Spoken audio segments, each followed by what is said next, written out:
Hello everyone and welcome back to a brand new video on the channel. Today we're gonna take a look at the Megatherium in Ark Survival Evolved, suggested by this comment on YouTube. If you have a creature you want this type of video being made of, make sure you comment it down below and I'll prioritize that creature, as otherwise these will be done in alphabetical order. Also, make sure to subscribe to the channel and like the video if you haven't done that already, as both help me out a lot and is completely free, and if you absolutely regret it, you can always change your mind later. With that said, let's get right into this.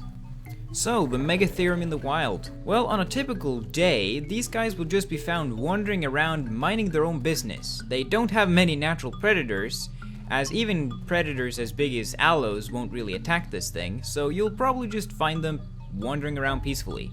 The same goes for players. You can walk right up to these guys without them getting bothered. However, they will defend themselves if they get attacked though, so, don't do that. However, this all changes when they encounter bugs and creepy crawlies because, well, they really don't like them, so they'll get aggressive and get a red cloud of anger, which basically buffs them up, giving them increased melee damage, reduced damage from other creatures, and get aggressive towards literally everything around them: herbivores, carnivores, and players. So if you see one of these with a red cloud of anger following them around, don't get too close as they will attack you. So these guys are pretty good, so you definitely want to tame at least one of these guys. But first of all, where do these guys live? Now, these guys can be found in two areas on the map: the redwoods and the snow area. They are more common in the snow area though, so it would be the best to search here, although they are fairly common in both, so searching both wouldn't really hurt. Now, the taming itself is a knockout tame, but you obviously want to trap it, right? So how do you do that?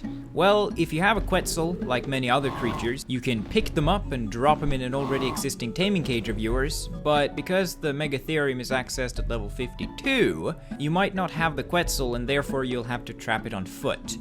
So the easiest way to do that? Well, just make a little pillar cage. You can actually use wood pillars for this because you're going to be able to knock it out before it breaks through, so make 16 wooden pillars and build a cage that's a 3x3 with an empty middle. Put a large bear trap down to keep it in there for a few seconds, leave one of the sides open, and just lead it in the cage. When it gets trapped on the bear trap, just close the back with more pillars and you got it trapped.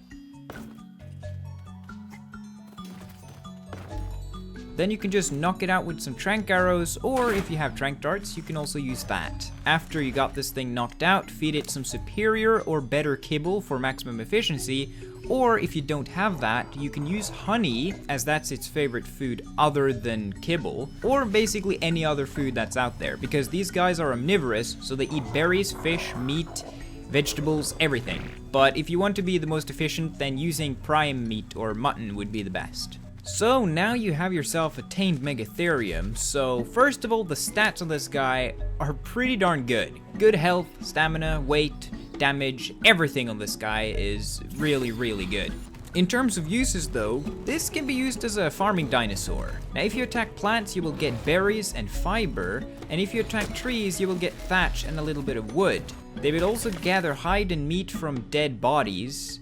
However, the resource these guys are by far the best at harvesting is chitin. And to give a comparison, I have my 1000 melee damage Sabertooth, and as you can see when killing a scorpion, I get roughly 300 chitin from it. However, if I use the Megatherium, which only has around 500 melee damage, I get over 1000. So it is much, much better at getting chitin than any other creature. You can also use them as a combat mount because they are pretty powerful. It has two different attacks. One is a claw swipe and the other is a bite attack. The bite deal more damage, although in terms of harvesting, both of these harvest the same amount.